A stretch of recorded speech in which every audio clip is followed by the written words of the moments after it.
Ito po yung mga kasamahan niya. O, sabihin mo may itim. Ayan, o, may itim din yan. Ito yung okra na may tae. Ito yung mga gulay na mga lulutuin ko.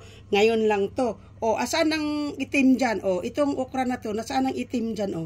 O, ito yung okra na kinip ko. Ayan, o. Yung dulo daw. Saan ang dulo niyan? Dito nagdudumaan ng saan ang dulo niyan? Ito yun siya, o. Saan dyan? O, i-close ko yan. Nasaan ang itim dyan, o, kung nakita ninyo.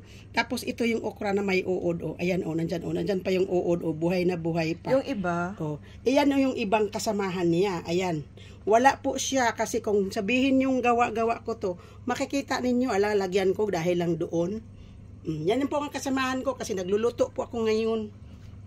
Pero mga to, wala na-check. Yan, wala yan kasi binibiak ko talaga yan. Ayan, o. O, ito, listed. O, yan po, o, binibiak ko yan lahat. O, sabihin mo may itim. Ito din may itim. O, may itim. O, hindi ko naman, o. Sa dulo daw. Pero, bakit wala siyang uod, o. Tasted, o. Asan ang uod yan? Ito nga may itim, o, may itim, o, wala naman dyan, o, ito may itim, wala namang uod. Kasi ano siya, nirep siya, no? Oo, nirep ko na yun ng 1 linggo. O, diba? O, Babayo na. babayo.